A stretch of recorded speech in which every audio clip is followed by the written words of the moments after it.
इसी बीच एक बड़ी जानकारी, नैनी जेल के पूर्व जेलर एसके पांडे का खुलासा। अतीक ने मुझे धमकी दी थी। एसके पांडे ने कहा कि चेकिंग के दौरान अतीक ने धमकी दी। अतीक ने गोली मरवाने की धमकी दी थी। एसके पांडे का ये बड़ा बयान, 30 दिन में तबादला करने को कहा था। नैनी जेल के पूर्व जेलर एसके पांडे का ये बड़ा खुलासा। अतीक ने मुझे धमकी दी थी। चेकिंग के दौरान अतीक ने धमकी दी। अतीक ने गोली मरवाने की धमकी दी थी। ये बड़ी बात एसके पांडे ने कही है। 30 दिन में तबादला करने को कहा था। इन्होंने हमको धमकी भी दिया वहाँ पे रहते हुए कि हमको इन्होंने ये कहा, ऑफिस में आगे कहा, जब ये कुछ उनको जो चीज़ें हमारी नागवार गुजरी तो इन्होंने यही कहा कर कि भाई अपना 30 दिन में यहाँ से ट्रांसफ़र करा लो, वरना इतनी गोलियाँ चलवाऊंगा कि पोस्टमार्टम नहीं हो पाएगा। तो ये हमारे ऑफिस में कहा इन्होंने आकर के। हमला भी करवाया, हमला भी हमारे पर इन्होंने करवाया कि नहीं, बिल्कुल मैं नहीं कहूँगा। क्यों? क्योंकि जो FIR पुलिस ने लॉन्च किया, उन्होंने अज्ञात लॉन्च किया, उसमें फाइनल रिपोर्ट लगा दिया, मामला खत्म हो गया। तो उसमें कौन सी, हम मरे तो थे नहीं। हमला हुआ, क्या हुआ? नहीं, कट्टे से मारा गया था। हम अंदर गोली जो है यहाँ पे अंदर आज भी उसके निशान बने हुए। मिलने के कितने दिन के बाद ये हादसा हुआ? अब याद नहीं, मतलब था उसी के आसपास का, आगे का पीरियड होगा, महीना हो सकता है, वो हो सकता है, वो ठीक है। मुझे जब गोली लगी थी रात का समय था, 8 साढ़े 8 बजा हुआ था। हम अपने घर आ रहे थे, हम ही इत्तेफाक से गाड़ी चला रहे थे। तो जहाँ जिस मोड़ पे हमारा घर था, जैसे हमने लेफ़्ट को टर्न किया है तो हमारी गर्दन घूम गई। अगर गर्दन हम सीधे जैसे गाड़ी चला रहे हैं सीधे बैठे होते तो यहाँ कनपट्टी पे हमारी गोली लगती और मामला ख़त्म हो जाता। तो वो हुआ है कि हम घूम गए, क्योंकि गाड़ी घुमा रहे थे। तो ऐसे जब हम घूमे तो यहाँ आकर के वो गोली लगी और वो गोली यहाँ से अंदर जा कर के फिर बाहर निकल गई। वो तो कट्टा था, क्योंकि उसके जो छर्रे जो छोटे छोटे होते हैं, पूरा चेहरा हमारा वो जो है वो उसमें निशान पड़ गए थे।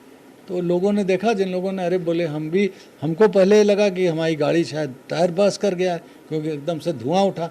तो हम उतर के हम पहले नीचे देखने लगे। नीचे देखा तो उसमें जो है गाड़ी तो ठीक थी।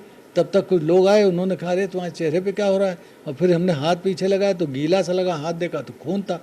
तो लोगों ने कहा अरे आपको लगता है ये 2 लड़के अभी जो हैं वो स्कूटर से गए हैं और उन्होंने ही ये किया है। मैं वहाँ 90 से 94 के बीच मैं नैनी जेल में अधीक्षक के रूप में वहाँ तैनात था और इनका आना जाना लगा रहता था।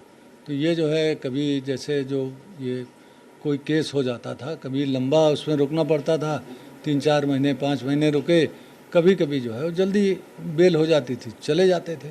तो इस तरह से बीच बीच में आना जाना होता था। तो उसी समय जो है इनसे मुलाकात हो जाती थी। तक हमको डील करना है भाई, हमको तो जेल नियमों का पालन कराना है। हमको और कोई उनके व्यक्तिगत जो उनके अपना जीवन है या उनकी कार्यशैली है उससे हमको कोई लेना देना नहीं।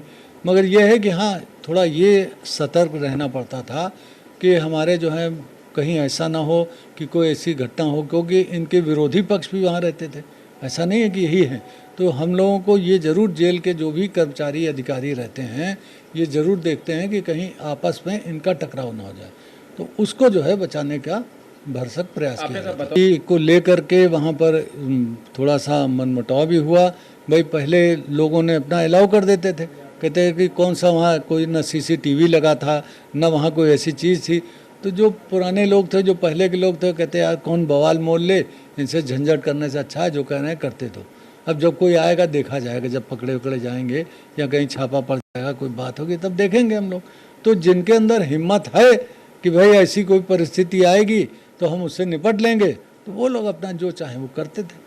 हमारे अंदर वो हिम्मत नहीं थी कि हम सिस्टम्स के विरुद्ध जा कर के काम करें। हमको तो ये था कि नियम का पालन करेंगे। अब उसमें हमको इनसे भिड़ना पड़ता था। तो अंतर ये हो जाता है कि हमको उस व्यक्ति से भिड़ना है जिसको हम नियम का पालन करने के लिए कह रहे हैं, और बाकी लोगों को यह है कि उस आदमी से दोस्ती कर ली और बाकी सिस्टम कुछ से उन्होंने जो है उन्होंने उसको अपना धत्ता बता दिया कि जो होगा चलो, जब होगा देखा जाएगी।